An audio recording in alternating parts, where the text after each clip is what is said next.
नमस्कार साथियों, आपके YouTube चैनल स्टेनो ज्ञान पॉइंट में आपका बहुत बहुत स्वागत है। दोस्तों, आज आपके लिए लेकर आए 90 प्रति शब्द मिनट की डिक्टेशन। दोस्तों, डिक्टेशन स्टार्ट करने से पहले आपसे छोटी सी रिक्वेस्ट है, अगर आप हमारे चैनल पर फर्स्ट बार विजिट कर रहे हैं तो हमारे चैनल को सब्सक्राइब, लाइक, शेयर ज़रूर करें और साथ ही बेल आइकन को प्रेस करें ताकि आने वाले नए वीडियो के नोटिफिकेशन आपको सबसे पहले प्राप्त हो सके। दोस्तों, डिक्टेशन की PDF और आउटलाइंस आपको वीडियो के दिए गए डिस्क्रिप्शन में लिंक पे को फॉलो करके प्राप्त कर सकते हैं। तो चलो दोस्तों, डिक्टेशन स्टार्ट करते हैं। डिक्टेशन स्टार्ट होगी जस्ट 5 सेकंड बाद। Yes start. भारत सरकार ने 1948-49 में भारतीय विश्वविद्यालयों की शिक्षा पर रिपोर्ट तैयार करने और वर्तमान व भविष्य के संदर्भ में सुधार के सुझाव देने के लिए एक आयोग नियुक्त किया था। इसके सदस्यों में डॉक्टर S राधाकृष्णन जैसे दिग्गज शिक्षाविद थे। इस आयोग का कहना था, व्यक्तिगत विकास की स्वतंत्रता लोकतंत्र का आधार है।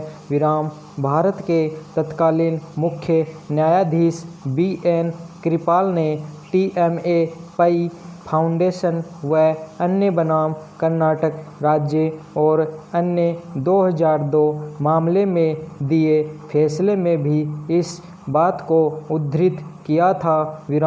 इसके अलावा आयोग ने यह भी कहा था कि राज्य का यदि शिक्षा व्यवस्था पर अतिरिक्त नियंत्रण होता है तो शिक्षण संस्था अधिनायकवादी निरंकुशता का केंद्र बन जाता है। इस तरह के राज्यों में उच्च शिक्षण संस्थाएं सरकारी पिट्ठुओं की तरह काम करती हैं। ज़रूरत इस बात की है कि हमें अपने लोकतांत्रिक हितों की रक्षा के लिए शिक्षण कार्य में सरकार के वर्चस्व के प्रयास का विरोध करना चाहिए। पैरा अप्रैल 2020 में जस्टिस अरुण मिश्रा की अध्यक्षता वाली सर्वोच्च न्यायालय की 3 सदस्यीय पीठ ने national eligibility cum entrance test NEET के संदर्भ में फैसला करते समय आयोग की कही गई बातों का ध्यान नहीं रखा। क्रिश्चियन मेडिकल कॉलेज वेलूर में नीट को 2013 में 2:1 के बहुमत से असंवैधानिक करार दिया गया था।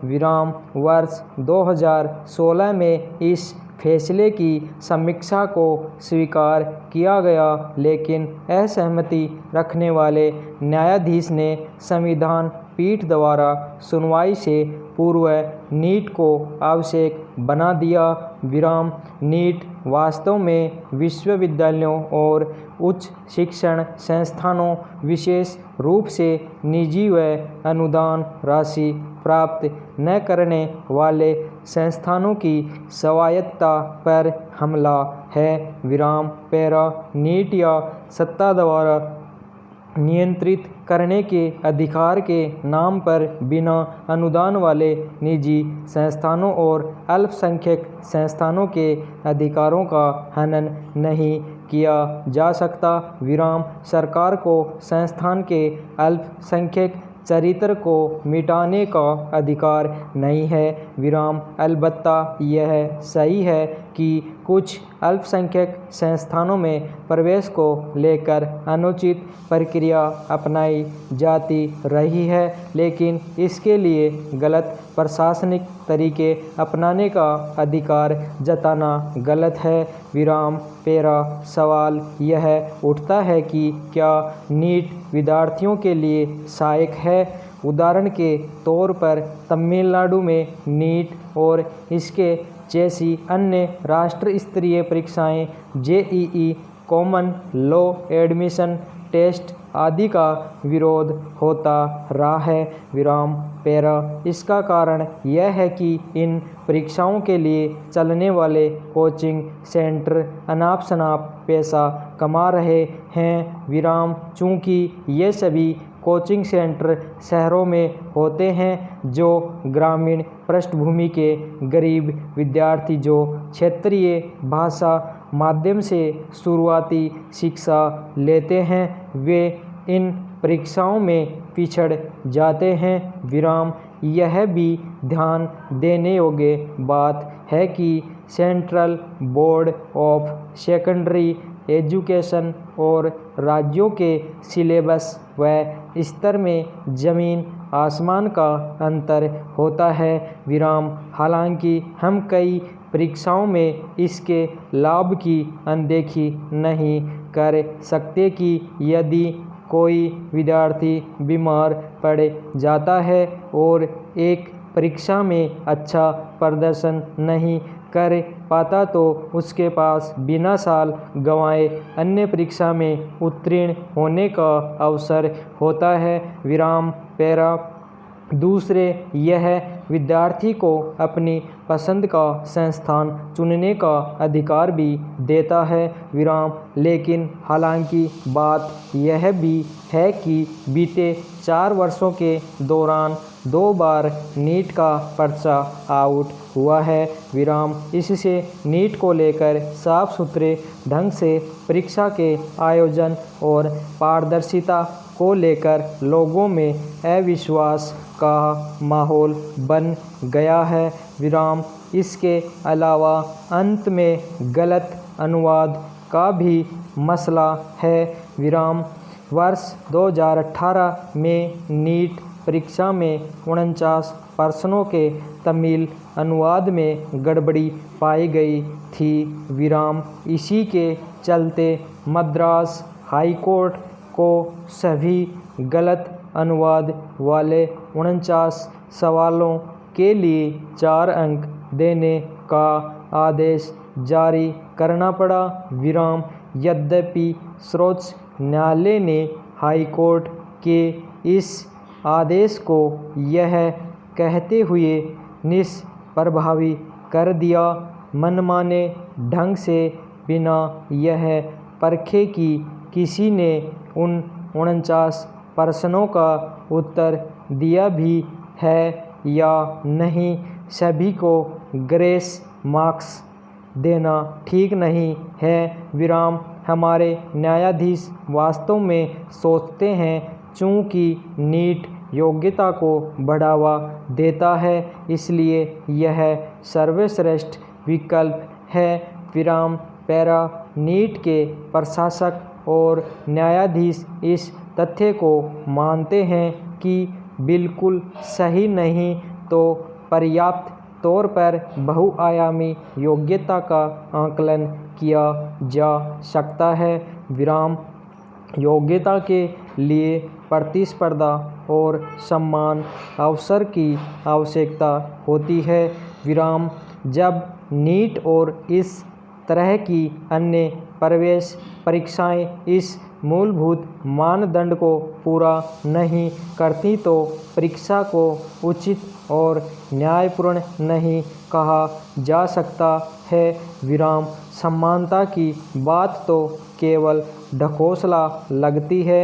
विराम पश्चिम में इस तर्क को स्वीकार किया गया है कि सामान्य प्रवेश परीक्षाएं कल्पना, जिज्ञासा और प्रेरणा जैसी बातों का आकलन नहीं कर पाती हैं। विराम न्यायमूर्ति मिश्रा ग्रामीण क्षेत्रों में सेवा करने के लिए डॉक्टरों की प्रतिबद्धता की कमी के मुद्दे को तो स्वीकार करते हैं, पर मेरिट के नाम पर उन्होंने नीट के पक्ष में निर्णय दिया।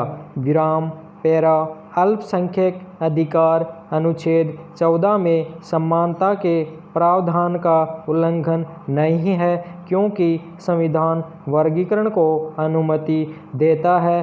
विराम हिंदुओं के भी अनेक भाषाई संस्थान भी अल्पसंख्यकों की श्रेणी में हैं। विराम केरल शिक्षा विधेयक में अल्पसंख्यक अधिकारों पर न्यायालय ने वाद के नीट सहित सभी फैसलों में धार्मिकता का ध्यान रखा है, लेकिन अनुच्छेद 30 के उस महत्वपूर्ण शब्द अपनी पसंद का पर विशेष ध्यान नहीं दिया है। विराम पसंद शब्द को प्रमुखता देते हुए चीफ जस्टिस दास ने कहा कि अनुच्छेद का मसौदा इतना व्यापक है जितना कि विशेष अल्पसंख्यक समुदाय की पसंद इसे बना सकती है। विराम पैरा यदि कोई अल्पसंख्यक संस्थान नीट के स्कोर से अतिरिक्त योग्यता चाहता है तो इस तरह की अतिरिक्त और